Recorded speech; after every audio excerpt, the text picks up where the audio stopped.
We got to lead off with Bruno Guimares. Dan, bring us up to date here, because it seemed like Arsenal took an age to make contact with Newcastle. They have now, and it's been rejected, this first offer. Yeah, and, it felt like yesterday was the first step of what could happen in this potential transfer. In terms of, we had been talking for days that there'd be no club-to-club contact just yet. And then it came yesterday when Newcastle rejected Arsenal's first bid for their captain, Bruno Guimares. Our colleague Dharmesh Sheth has said that Arsenal are now considering to go back for another bid, which you'd imagine at this moment in time they will, because he is someone they very much admire, the Newcastle United captain. So that's what the next development that we're waiting for. But what we do know is Bruno Guimares did join his teammates yesterday in Spain as part of their pre-season camp that was agreed with the club. He'd been given a few more days off to do that, and we saw quite a classy gesture to the departing previous manager Eddie Howe as well, which by the Newcastle United captain, considering his situation, you have to kind of appreciate this as well, Asma. Yeah, I mean, listen, I think it's not an easy situation for Bruno Guimares, and everyone involved in Newcastle. So much change, so much transition. But, I think last time I was on with you, the Bruno Guimares talk started, and I can only see this ending in one way, and that's in Bruno Guimares and Arsenal colours. It's inevitable, obviously. You think there's no way that Newcastle can hold on to him? No, I don't think so. I really don't. I think when the Premier League champions, Bruno Guimares wants to challenge himself, wants to play at the highest level, wants to play in the Champions League. So I think when the Premier League champions come calling, and the fact that Newcastle don't have Europe, and the fact that Eddie Howe has left, I think there's only one option here. Yeah. From Arsenal's point of view, I've been speaking to some Arsenal fans about it, and obviously they're going to ask the question as well later on FC. Do Arsenal need Bruno Guimares? Well, what's your view on that? Well, I think they do. I think they need to strengthen. I think when you're Arsenal and you're in this position, I think what's really key for Mikel Arteta, I think all the leadership, the board of Arsenal, Josh Kroenke, is to make the most out of this window. It's their window now to win, to be successful. There's no guarantees in football. When you're on top, I think it's when you keep your foot down on the pedal and you go again and you push again. I think Bruno Guimares would be that sort of statement signing, really in the heart of that midfield, to continue to push that team to higher levels. Because I think Arsenal's ambitions are now not just Premier League.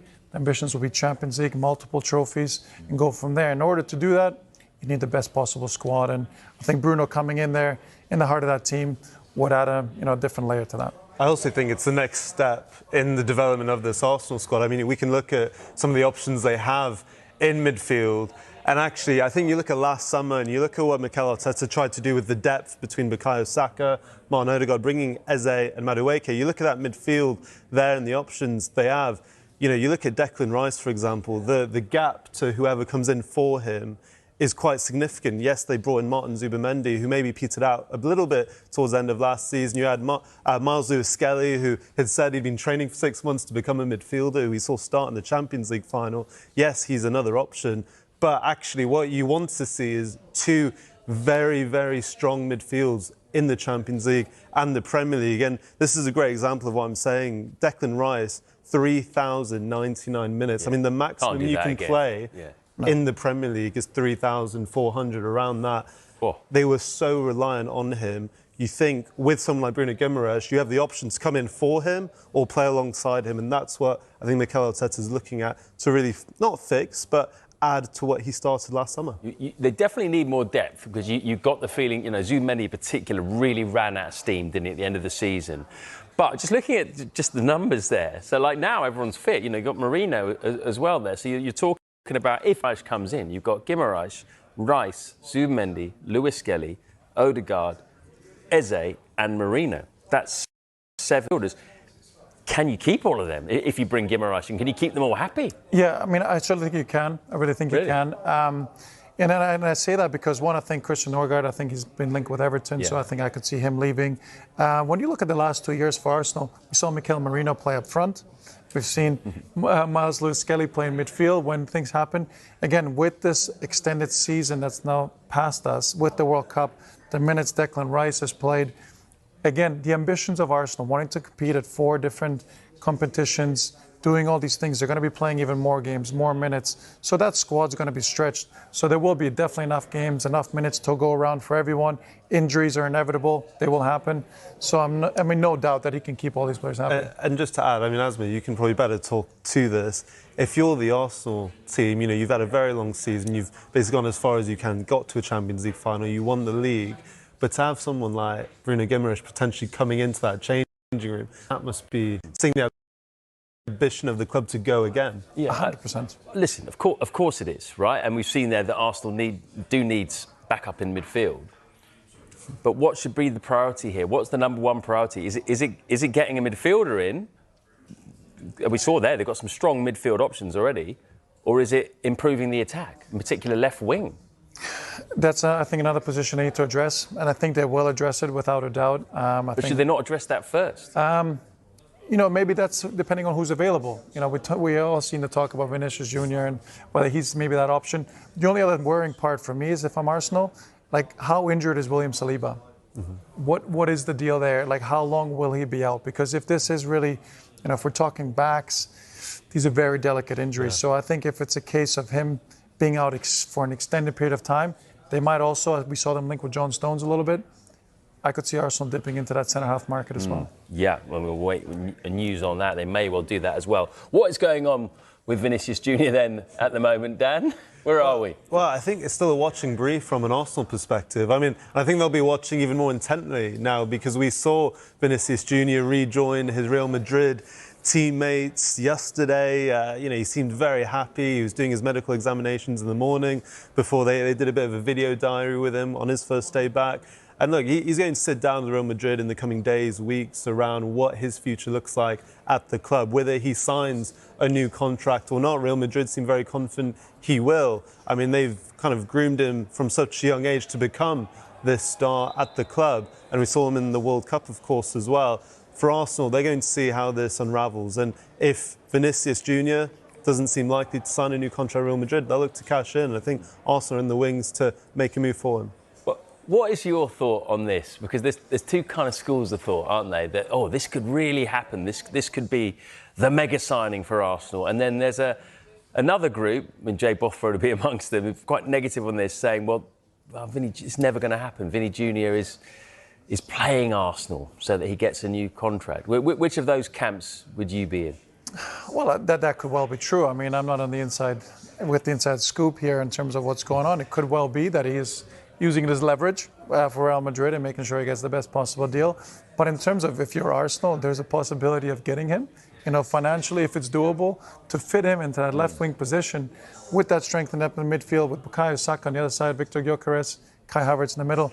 Now you're talking about a real super team, and that should get Arsenal fans really, really excited. I think to your point though, Matt, left wing does seem to be the area to strengthen, and I think it's a specific profile of winger as well. I think we saw in the Champions League final, they missed that direct winger who can take someone on that left-hand side. And, that's why Vinicius makes sense. That's also why there's probably a few other wingers who, if that doesn't happen, they can maybe look to pursue. Someone I'd probably throw out, I know his future at the moment seems to be Old Trafford, but I think Marcus Rashford, for example, would be quite a significant reinforcement on that left-hand side, who would immediately improve their situation on that side and is the right type of profile, I think, that would really be a different type of option for Arsenal.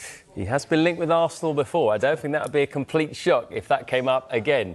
Right, Fulham have been active in the transfer markets yesterday, bringing in Gonzalo Garcia and Cesar Palacios from Real Madrid. Let's head to Fulham. A man in the know, of course, is TalkSport reporter Ben Jacobs, who joins us now. Ben, how you doing? Good evening. I'm good. You? I'm nervous, mate, as you can imagine. Come on, then. What's the latest with Bruno Guimares and where all of this is? Yeah, you can't be any more nervous than Joel Bayer praying for his Bruno Guimares, his Vinny Jr. and his Julian Alvarez. Are you even allowed to do a show together, given that it's a Newcastle to Arsenal transfer? Oh, mate, it's all happening. It's all allowed in my books, mate. I'm all good. So look, Bruno Guimares, Newcastle perspective, they've rejected a formal offer below their valuation. Arsenal's perspective, they're finalising this deal. So when we report it, it's naturally quite sensitive. My understanding is that talks are advanced. Optically, from Newcastle's perspective, it's great to have Bruno Guimares back with them in La Manga in Spain, because this is not an Alexander Isak situation. The player has never refused to train or be there, but he did delay his travel, and one of the reasons why is because, again, this deal is close. Newcastle United fans might not like to hear it, but that's the reality according to our information on TalkSport. And I sense this is going to get done and get agreed relatively quickly now, and Arsenal may have to, of course, make one more formal bid or just finesse the one that's already on the table. There's ways of rejecting a bid out of hand with no encouragement or engagement, or alternatively saying it's not quite there but you're not far off. And according to my information, it's more the latter than the former. And I still fully expect Bruno Guimares to be an Arsenal player, and sooner rather than later. And I don't think that would be a terrible thing, because within Newcastle, as much as they say they want to keep, there's a price at which they'll sell, and the sooner this gets resolved, the sooner they can spend some of that money, and the sooner Matthias Jassler can understand who's in and who's out. Because the last thing any new manager would want, and the last thing Eddie Howe wanted last summer, is to find that this is a saga that runs all summer. And I still maintain that the Isak situation in part led to Eddie Howe reassessing his position. He was never going to walk last summer, but then when it repeats itself with Anthony Gordon, Sandro Tonali, and now potentially Guimares, you can understand why Eddie Howe eventually changed his perspective and thought that it was better that somebody else leads the club forwards. And if Jassler begins being asked every single week about Bruno Guimares and if he's staying or going all the way until deadline day, and then if he leaves at that point, that's not a great position, and it's not the best possible start, which is why I sense that Newcastle also want quick clarity, and that's why my anticipation is that Arsenal are confident. Oh, better. From one Brazilian who could well join Arsenal to another who may not, it appears. Vinicius Junior. This one's on the back of the sun, no bin, no fee. All smiles as he returned to Real Madrid ahead of crunch talks over his future. So where are we at with this one, do you feel, Sam? Well, it's an interesting one. Arsenal's position is that if Vinicius does not want to sign a new contract, and if Real Madrid are not willing to let him go into the final year of his deal, which does expire at the end of next season, then they would be willing to make an attempt to sign him. Now, that's obviously a lot of ifs, and there's a long way to go on this, but Arsenal's position is that they, across the board within the club, feel that they could do it in that scenario. That's obviously in itself very interesting, because this is a sort of deal that financially goes way beyond anything that Arsenal have done before in their past. And people might point at Declan Rice, for example, but I think the numbers that we would be talking about here for Vinicius Junior, certainly in terms of wages, are astronomical compared to Declan Rice. And according to the latest reports in Spain, Vinicius has effectively turned down a contract which would in England be worth around £550,000 a week. In Arsenal's current highest earner is Bukayo Saka on close to £300,000 a week. So you're almost doubling the highest earner and completely shattering the wage structure. It's not the sort of deal that Arsenal have done in the past. It's not the sort of deal they have done under Mikel Arteta in this sort of revolutionary process that he's overseen over the past 6-7 years. But perhaps they feel they're now in a position as Premier League champions. Perhaps they feel they can get enough sales in, enough money generated through departures to really make this happen. But as I say, it's a big departure, and there are so many ifs and maybes behind this deal that I think it's so definitely too early to call. OK. Martin, I just wonder, for context, when I think about, you know, the Premier League as a whole and the players that have been signed over the season, the big transfers, but, you know, actually signing this level of superstar by any club has been very, very difficult, hasn't it? Would you say that the Premier League more like makes superstars rather than sort of recruits them from abroad? What do you think? Yeah, I think that's an argument for saying it does that, because I just think the way it is, most clubs have this sort of structure that they don't want to disrupt too much. So, as you say, if he's being paid 550,000, that would be, in certain terms of Arsenal, that would just put him out of a different stratosphere to all the other players, and there's a risk there, of what does that create problems in its own right. So, I think you're right there, David. It would be a departure to bring in somebody like that, especially at the height of his career as he is now. So I think that will be something Arsenal will have to weigh up and calculate, the benefits against the negatives. Arsenal